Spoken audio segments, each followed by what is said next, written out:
Les travaux du 11e sommet du mécanisme régional de suivi de l'accord-cadre d'Addis Abeba se sont tenus dans un climat de recherche de la paix et de la sécurité dans l'est de la République démocratique du Congo à travers la mise en œuvre de l'accord de Nairobi et la feuille de route de Luanda à travers notamment le cantonnement des éléments du M23 et le déploiement des forces régionales de la communauté de l'Afrique de l'Est. Lors de son intervention le samedi 6 mai à Bujumbura, le président Félix Tshisekedi a dénoncé encore une fois la violation de cet accord par le Rwanda.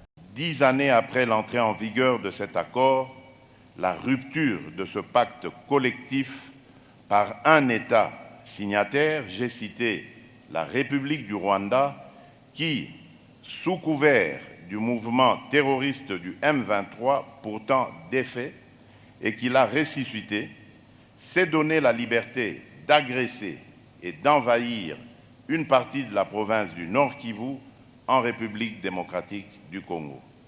Ainsi donc, l'évaluation de l'état de mise en œuvre de nos engagements respectifs dans le cadre de l'accord-cadre ne saurait être un exercice limité au seul pays de la région. Celui-ci devrait, sans nul doute, également requérir l'implication d'autres partenaires ainsi que celle des institutions garantes.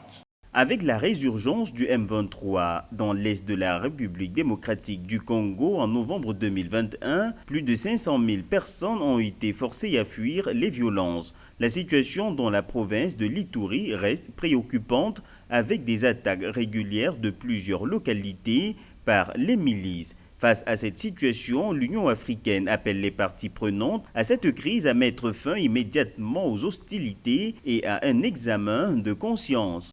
Que nous avons aujourd'hui assez de conflits dans le continent, avec un Sahel meurtri, une Libye en perpétuelle déchirure, un Soudan en flammes qui viennent s'ajouter à la lancinante et perpétuelle tension à l'est de la République démocratique du Congo. Jusqu'à quand allons-nous continuer à faire étalage de nos faiblesses, carences et fragilités diverses? Pourquoi continuons-nous à tourner en rond en observant la non-concrétisation effective de nos décisions? Nos peuples et nos amis dans le monde nous regardent. L'Est de la RDC est en proie aux violences depuis plus de 2 décennies. Ni la présence de la MONUSCO, ni encore moins la plus récente venue de la force Est régionale n'ont réussi à mettre fin à cette instabilité. Au Soudan, malgré les différents appels à un cessez-le-feu, les combats s'intensifient dans le pays. Face à cette situation, le nouveau président du mécanisme régional de suivi de l'accord-cadre pour la paix, la sécurité et la coopération pour la RD Congo et la région, le chef de l'État burundais Évariste Ndayishimiye appelle l'implication de toutes les parties prenantes pour trouver des solutions régionales aux problèmes régionaux.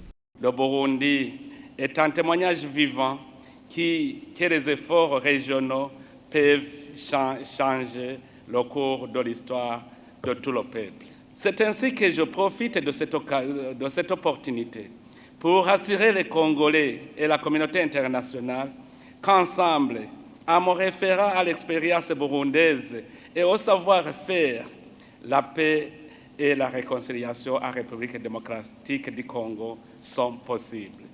Connu aussi sous le nom d'accord d'Addis Abeba, l'accord-cadre du Conseil de paix et de sécurité a été signé le 24 février 2013 à travers un cadre négocié par l'Union africaine et l'ONU pour promouvoir la stabilité en République démocratique du Congo. Cet accord signé par 13 pays vise également à mettre fin au cycle récurrent de conflits dévastateurs dans l'est de la RDC qui ont un impact sur la stabilité et le développement dans la région des Grands Lacs.